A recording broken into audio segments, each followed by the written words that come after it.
This is a continuation of our training series on the menus on the left side of Website Garden. And we just finished task, and now we're going to go to services. So this is really for people who are buying or selling services on our platform. The first one is the service shop. This is a duplicate link actually of the one we have up here at the top. We just want that to be easy for people to find our service shop. And this is where you can choose between different types of services that our various freelancers have made available. You can also search on here for things like graphic artist or SEO or whatever types of gigs that they put out there for you to look at. So this is the page that's a lot like Fiverr.com, where the gigs are created by the service providers and you can shop and choose from them. The next one is My Services. So this is only going to be here for people who are actually providing services. There are freelancers or service providers. And so basically they can add their services here. When you do a create service, you should have at least one image. You can have up to 5. You put the title of the service, your description, what the buyer needs to send you, how many days it takes you to do it. Anyway, there's a few more pages there of things to fill out, and that's how a freelancer sets up a service. The next one is, let me show you one more thing on there. My services, just real quick. From here, once the service is out there, you can sort of change it, but kind of yes, kind of no. What you have to do is clone the service. So you duplicate the service, make a new one. You can change the new one, but you can't change the old one. So the idea of that is once you've had your offer out there, you're basically withdrawing your prior offer and putting a new offer out there. So if you change the price or if you change the details of the service, we know that you might have had 10 guys buy the original version of your service, but now that you've changed the price, you might have fewer or more people buying it. So we like to keep track of everything and make sure our customers are getting what they want and what they ordered. By any time you change the service, you have to basically republish it under a new ID. The next thing under services is My Purchases. So if you are a buyer of services, you come here and you can see what you have bought and sold. If you're only a buyer, of course, you're only going to see the ones that say bought. If you're a seller, this is also where you see what you've sold here. And like this is awaiting on the buyer. So like when someone buys your service, they have to provide, for example, the website domain or maybe the credentials to log on and do something. So until they provide that, there's nothing for you to really start there. And the rest of this is just basically kind of like a list of everything you've ever purchased. And if you want to go see that service that you bought, you can click this and you can go reread what it is you purchased. Okay, so back to the menu on the left. The next thing is finances. Okay, request payment. So as a normal customer, you probably won't use this. I guess it is possible that you could put in too many credits and you want a refund of some of your credits. Like you do need these credits, which are basically dollars, to get higher level monitoring from our system, or if you want to buy those services that we were just looking at, or if you want to pay a freelancer to do a paid worker task, you have to have money on account. And so we'll see in a minute, we have a buy screen where you can add to your credits. This is basically where you want to withdraw and take money out from your credits. The typical scenario is you're an affiliate for our website and you've referred people to it and now you're earning money from that. Or if you are a service provider or a freelancer and you did a job for someone, now you want to get paid for it, you request payment here. And on the request payment, this is where you give us I think we already have we want your Stripe email, your Stripe account. And we're going to actually start paying by Stripe soon. I think right now we still have other ways to pay. But this one, I see I have Stripe set up here. If you want to be paid by PayPal, Zelle, check, ACH, wire, etc., we have different ways of being paid. But I think in the future, we may lower this limit. I don't think we want to support all of these. So that's the how to get paid screen, which is nice to do. Then the next one under finance this is where you buy the credits. So if you go to a page where you want to order a service and you only have, you don't have any credits on file with us, you have to buy credits. So you'd come to a screen like this, put in your credit card and so on, and you would purchase your credits. Then the next one is credit history. Let's see, I don't know if I have one. It's not like your credit record. It's just the credits that you have, your dollars that you have on file for us. Every time you basically have money in or money out, we record that. So like here, I bought a service called this, and it was on this date. I spent $59 for that. and then I completed a task, and so I'm going to make $425 from this user here. You can click on the user, you can see who it was that you were working with, and so on. So that is the credit history page. The next one under finance is the billing history. The difference between credit history and billing history is basically your monthly subscription to our website.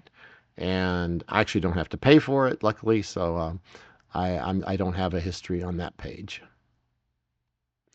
Okay, that's the finances. The next one is your subscription.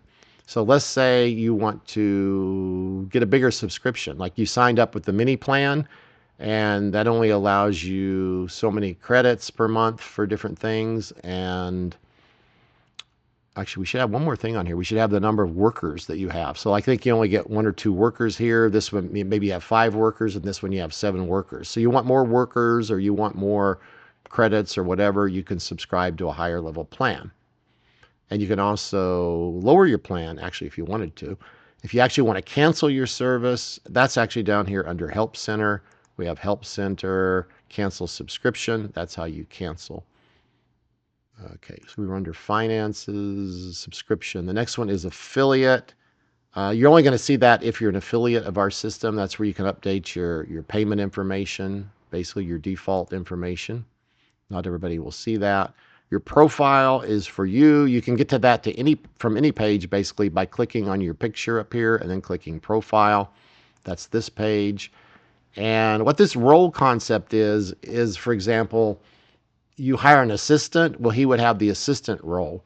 And then he also may have his own SEO agency. So he could when he logs on the system, he says, right now I'm going to be working as my own agency owner, or I can switch and be the assistants for somebody else. Okay. If you want to become a task worker, like say you registered for our system just to be a user of the task system and to do project management, but now you want to start offering your services to other people, you just fill out this form and you become a task worker, and you give us the skills, you provide your about me, and then you will start being listed on that page we showed before, which lists all of our workers. Okay. Here you can provide your tax ID and your other information. Okay, the next one is verify KYC. That's not going to apply to our normal customers, but basically the freelancers and the people who want to get paid, there are all these government rules about knowing who you're working with. So we have to know who you are.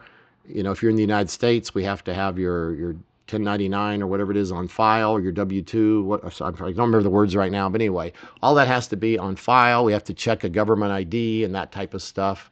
And then we actually approve these or reject them. And this shows your status. And like if it's rejected, I think it'll show you why here. It says like file doesn't match what we requested. So what you would do is you would select another file and resubmit it. And then we would be able to review that and approve it. So if you're not getting paid, you would have to come here and make sure that's why. The reason why is you haven't finished your KYC process. The next thing is the Help Center. And we've talked about the cancel subscription. There's a refund and dispute. That's just a policy. Okay, I'm doing it backwards actually. Let's go to auto login. If you have a WordPress site and you want to automatically log in from website Garden, you can install a little plugin on that website, and then we'll have a link that goes from our site to yours and automatically log you into your blog. So that's just for convenience. Here's the zip file of how to download it and basically the instructions of how to install it. We briefly talked about this earlier, name silo, name cheap. That's how you get your API keys that you're going to enter up under the settings. And support tells you how to put in a support ticket. We're actually going to change that now where we actually create our own internal task. Right now it just tells you to use another website that we were paying for, but we're bringing that in-house shortly. And then the next thing is, I like this, the training. I've been working hard on this one. So basically right now these are all videos, but I can also have like FAQs and text training in here as well. But like these videos I'm doing right now are on menus, so they're not in here yet. But say if I search for menu, nothing shows up. But if I say freelancer, maybe something like that, free, how to add a paid worker task. And so, of course, I can edit these. You're not going to be able to edit them yourself, but I can. And so like here, the word freelancer was in there. That's why it found this one. If I want to find like Scrum, maybe, let's see if Scrum shows up. No, tasks. So there's 3 videos about tasks. There's one on subtask, paid worker task, and user report, types of internal users. Anyway, and then to actually see the video, you just click on it, and of course it's going to open it under YouTube, and then you can watch it, and this quick help you solve your issue that you have. Okay, policies, that's just the boring legal stuff, things to read. And that is the end of the training on the menus. So if you've gone through these 4 or 5 videos on all these menus, I know it's a lot of stuff there, but remember it kind of customizes. The menu will change depending on what type of person you are. If you're an SEO agency owner, you'll probably see more. If you're just a task worker or a salesman, you're going to see a lot less on here. So the owner of the agency can kind of control what you're going to see on your menu. But in this series of videos, I wanted to just cover everything, so you would see the whole gambit of like everything we offer based on this left menu.